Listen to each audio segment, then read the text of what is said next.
Monday and welcome to Audacity Presents. I am your host, Dr. Mary Tave Ihanacho.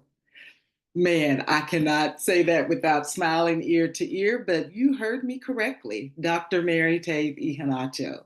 I am so excited. For the past 3.5 years. I have been in pursuit of my doctorate degree and I have finally completed the program. But it did not come without distractions and a lot of other things as well that I'll talk about on another day. But the distractions were at times enticing because I would have rather been doing something else than sitting at a desk, typing a paper or reading a book or going to the library. Yet I stayed focused. But the times that I was distracted, there was certainly a consequence that came with it. And sometimes that consequence was being up all night trying to finish a paper or finish reading a book. So that's what I want to talk about today is the audacity of distractions. We all experience distractions. What we do with them is what matters. Join me in the book of Nehemiah. We've read this story. The wall was destroyed and the gate was burned. And when Nehemiah heard the news, he prayed and fasted and put together a plan to return to Judah to rebuild the wall and the gates. Nehemiah was focused and he was able to rebuild the wall and replace the gates in 52 days. But it came with distraction. Nehemiah was minding his own business when Sanballat and others tried to distract him.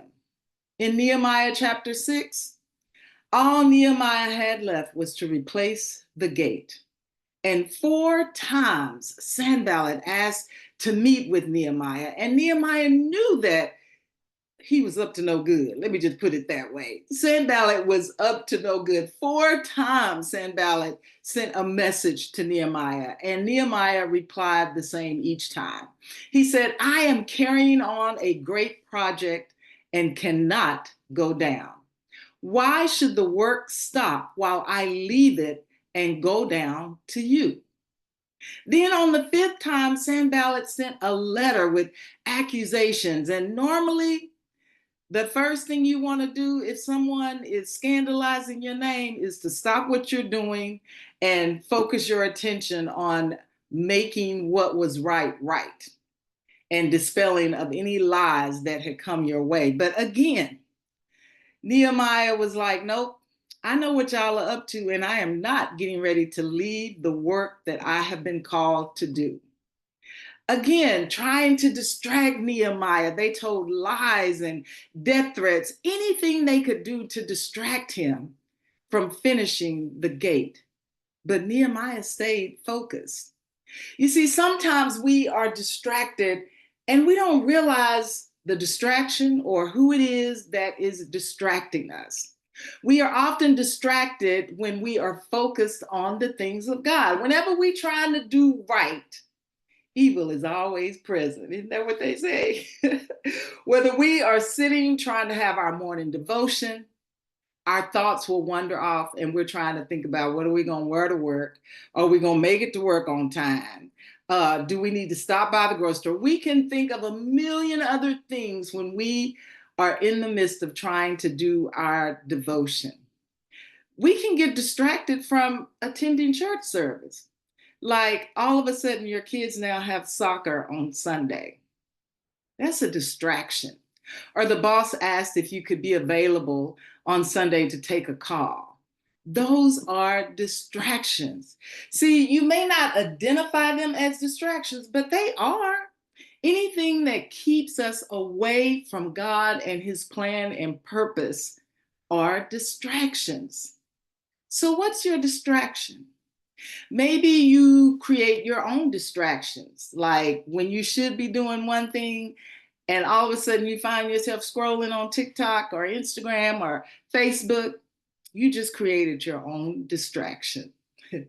One thing is for sure, Jesus was indistractable, but he was also interruptible. I just love that phrase. Let me say it again. Jesus was indistractable, but he was also interruptible. You see, the Pharisees and Sadducees and tried to distract him, but Jesus never let them hinder the work that he had been called to do. But he was interruptible. The woman with the issue of blood, that in the crowd Jesus stopped and said, Who touched me? The blind man that he healed, the man at the pool of Bethesda. These were all interruptions, but they did not stop Jesus from doing what he was called to do. We should never be too focused on our purpose that we miss the opportunities of helping those in need. So, this is what I want you to think about. What is your distraction?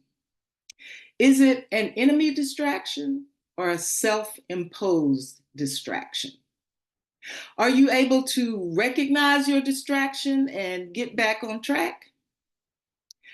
Or do you need to learn to control your distractions by being fully present in the work God has called you to do? The audacity of distractions. So, this is my Mary moment. And you know that my word for this year is hope. So, my Mary moment is don't lose hope. You never know what tomorrow will bring. And my replay for this week, it is by SEU Worship, and it's called What a God.